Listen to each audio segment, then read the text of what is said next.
बूढ़े माँ बाप का सम्मान। एक 80 वर्षीय व्यक्ति अपने 45 वर्षीय उच्च शिक्षित बेटे के साथ अपने घर में सोफे पर बैठा था। अचानक उनकी खिड़की पर एक कौवा बैठ गया। पिता ने अपने बेटे से पूछा, यह क्या है? बेटे ने जवाब दिया, यह एक कौवा है। कुछ मिनटों के बाद पिता ने अपने बेटे से दूसरी बार पूछा, यह क्या है?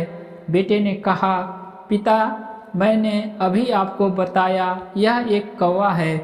थोड़ी देर बाद बूढ़े पिता ने फिर से अपने बेटे से तीसरी बार पूछा, यह क्या है? इस समय बेटे के स्वर में कुछ जलन महसूस हुई। तब उसने अपने पिता से झुंझलाते हुए बोला, यह एक कौवा है, एक कौवा। थोड़ी देर बाद पिता ने फिर से अपने बेटे से चौथी बार पूछा, यह क्या है? इस बार बेटा अपने पिता पर चिल्लाया, आप मुझसे बार बार एक ही सवाल क्यों पूछते रहते हैं? हालांकि मैंने आपको कई बार बता चुका हूँ कि यह एक कौवा है। क्या आप इसे समझ नहीं पा रहे हैं? थोड़ी देर बाद पिता अपने कमरे में गए और एक पुरानी डायरी लेकर वापस आए, जिसे उन्होंने अपने बेटे के जन्म के बाद से बनाए रखा था। एक पेज खोलने पर उन्होंने अपने बेटे को उस पेज को पढ़ने के लिए कहा। जब बेटे ने इसे पढ़ा तो निम्नलिखित शब्द डायरी में लिखे गए थे, आज मेरा 3 साल का छोटा बेटा सोफे पर मेरे साथ बैठा था। जब खिड़की पर एक कौवा बैठा था, मेरे बेटे ने मुझसे 23 बार पूछा कि यह क्या है, और मैंने उसे 23 बार जवाब दिया कि यह एक कौवा था। मैंने उसे हर बार प्यार से गले लगाया और उसने मुझसे 23 बार फिर से वही सवाल पूछा।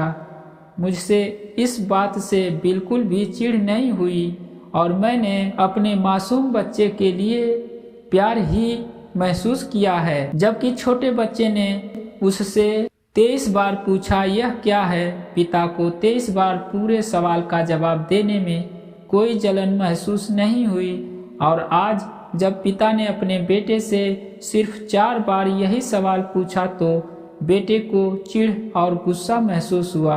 इसे पढ़कर उस बेटे को अपने किए गए व्यवहार का पता चल गया था, जिसके चलते अब वह मन ही मन बहुत शर्मिंदा हो रहा था। शायद उसे अब अपने किए गए बूढ़े पिता के प्रति व्यवहार का पता चल गया था। इसलिए यदि आपके माता पिता जब बुढ़ापे में होते हैं, उन्हें न तो पीछे छोड़ें और न ही उन्हें एक बोझ के रूप में देखें, बल्कि उनके साथ एक दयालु शब्द बोलें, शांत, आज्ञाकारी, विनम्र और उनके प्रति दयालु बने।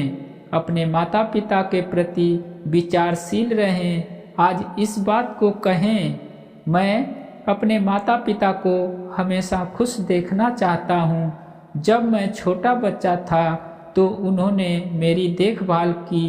उन्होंने हमेशा मुझ पर अपने निस्वार्थ प्रेम की वर्षा की है। उन्होंने आज समाज में मुझे एक व्यक्ति के रूप में प्रस्तुत करने के लिए तूफान और गर्मी को देखे बिना सभी पहाड़ों और घाटियों को पार किया है।